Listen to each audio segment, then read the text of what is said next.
Welcome back to San Antonio Living. If you're here in this town, you most likely suffer from allergies. And if you're just learning that you're a sufferer, where do you go for help? Well, this morning we brought in allergist and physician Christopher Calabria to talk to us a little bit more about these common fall allergies that we're about to get hit with, plus other things you need to know about as a parent. It's good to meet you. Thanks for coming this morning. Thanks for having me. So let's talk about fall allergies first.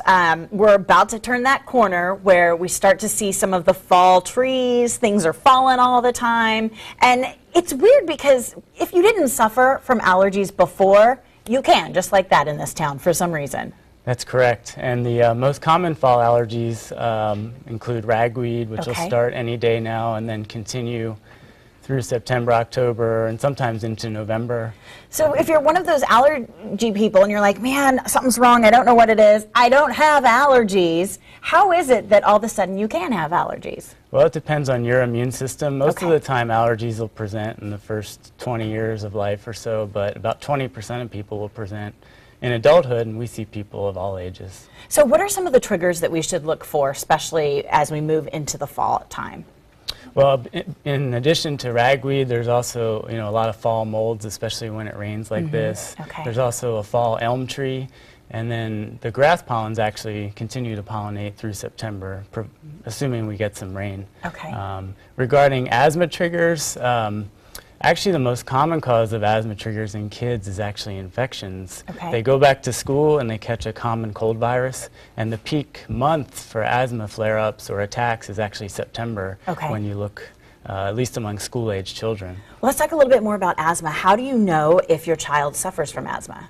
Well, the most common symptoms include a cough, wheezing, shortness of breath, chest tightness, but it's usually not a one-time thing. It's usually something that's chronic, recurrent, happens over a period of months or years, and those are the four most common symptoms, though. Is there something that we can do to kind of get a handle on the asthma most of the year?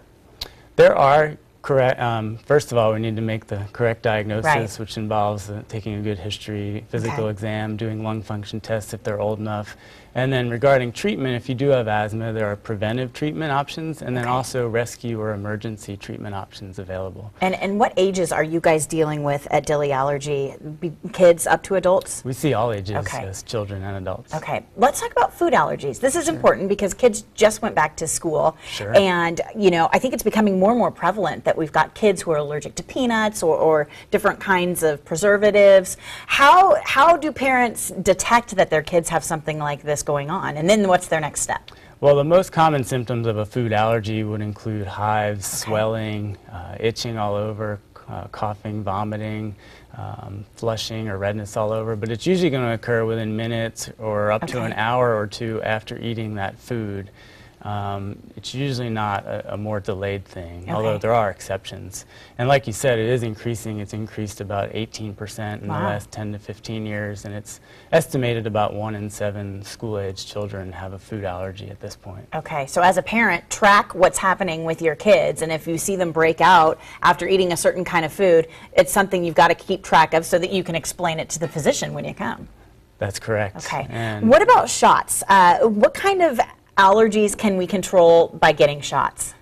Well, you can certainly treat any of your airborne allergies if you have like nasal allergy symptoms, eye itching, or if you have allergic asthma.